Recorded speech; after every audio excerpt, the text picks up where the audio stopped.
आइए दोस्तों बात करते हैं कंपनी। कंपनी क्या होता है, सबसे पहले ये बात करते हैं। Company means a company incorporated under this act और एनी प्रीवियस कंपनी लॉ। मतलब कंपनी वो कंपनी हो, ऐसी कंपनी होती है। मतलब कंपनी का मतलब ये होता है जो कंपनी इनकॉर्पोरेटेड मतलब शामिल, मतलब कंपनी जो शामिल है अंडर दिस एक्ट, इस एक्ट के तहत, और एनी प्रीवियस कंपनी लॉ, और कोई भी प्रीवियस मतलब पहले का कंपनी लॉ के हिसाब से जुड़ी हुई है। मतलब इनकॉर्पोरेटेड है, शामिल है। जैसे कि अभी 2013 का कंपनी एक्ट लागू होता है, सब जगह कंपनी एक्ट होता है, ठीक, 2013, ठीक।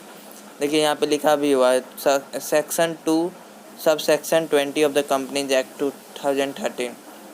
और प्रीवियस एक्ट कौन सा है पता है आप लोग को? 1956 में कंपनीज एक्ट बना था, ठीक। इस लाइन से यह समझते हैं आप सभी कि कंपनी एक्ट जो 1956 में बना है और 2013 में बना है, दोनों के द्वारा कंपनी बनाए जाए एक्ट के द्वारा, या 1956 से अगर कोई कंपनी बना है एक्ट के द्वारा तो वो भी कंपनी मानी जाएगी, और 2013 एक्ट के द्वारा जो कंपनी स्टार्ट हुई है वो भी कंपनी मानी जाएगी। तो क्लियर दोस्तों, ये लाइन क्या था? Company means a company incorporated under this act और एनी प्रीवियस लॉ। मतलब कंपनी जो भी है जो शामिल है कंपनी इस एक्ट, मतलब 2013 एक्ट और एनी प्रीवियस एक्ट, मतलब 1956 एक्ट जो है कंपनी लॉ के द्वारा, कंपनी का कानून के द्वारा, वो सभी कंपनी मानी जाएगी, चाहे वो 1956 एक्ट से कंपनी स्टार्ट हुआ हो या 2013 से। ओके, तो दोस्तों समझ गए, 1956 में जो कानून बना था उसके हिसाब से अगर कंपनी तैयार की गई है तो वो भी कंपनी मानी जाएगी। 2013 में न्यू जो कंपनी एक्ट आया उसके द्वारा कंपनी बनाई गई, इस्टेब्लिश की गई, वो भी कंपनी माना जाएगा। क्लियर? अब इसमें सेक्शन 220 कैसे याद आएगा? आप T20 देखते हैं तो यहाँ पे 220 है, सेक्शन 2 सब सेक्शन 20 आराम से याद हो जाएगा। 2013 में हुआ था। CBSE वाले ये लिख सकते हैं कि सेक्शन 2 सब सेक्शन 20। CBSE वाले अगर लिखेगा तो उनको ज़्यादा 2 में 2 मार्क्स आ जाएंगे। अब याद कैसे हो गया? T20 के लिए T से TW और 20 220, बस T20 हो गया। वैसे ही याद हो जाएगा सेक्शन 2 सब सेक्शन 20। क्लियर? और 2013 हमेशा याद रखिएगा, ठीक। आइए नेक्स्ट में क्या लिखा हुआ कंपनी का डिफिनेशन आइए पढ़ते हैं।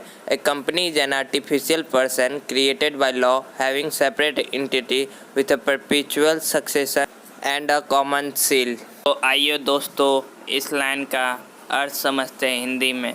A company is an artificial person, मतलब ये कंपनी आर्टिफिशियल पर्सन होती है, मतलब एक आम आदमी की तरह, ठीक।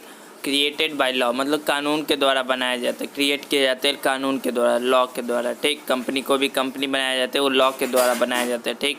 हैविंग सेपरेट एंटिटी मतलब उसका अपना अलग पहचान रहता है। एंटिटी मतलब अस्तित्व, उसका अलग पहचान है कंपनी का, एक सेपरेट एंटिटी है, अस्तित्व है कंपनी का, ठीक।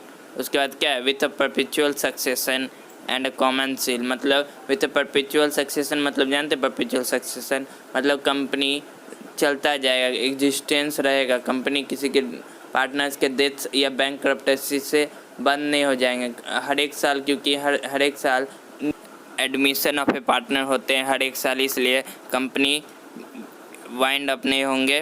परपेचुअल सक्सेशन मतलब एग्जिस्टेंस उसका बना रहेगा। एंड कॉमन सील मतलब समझे, उसका एक अलग मोहर, साइन, कंपनी का एक अलग मोहर होता है, लोगो, ठीक। तो दोस्तों ये डिफिनेशन याद हो जाएगा आप सभी को, प्रोफेसर हैनी के द्वारा ये दिया गया है डिफिनेशन।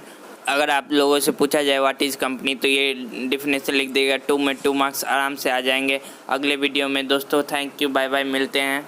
तो दोस्तों मिलते हैं अगले वीडियो में। अगर वीडियो अच्छी लगी हो तो लाइक ज़रूर करें और शेयर भी कर दें और सब्सक्राइब भी कर दें, ताकि आपके पास अगली वीडियो की नोटिफिकेशन आती रहे। Thank you.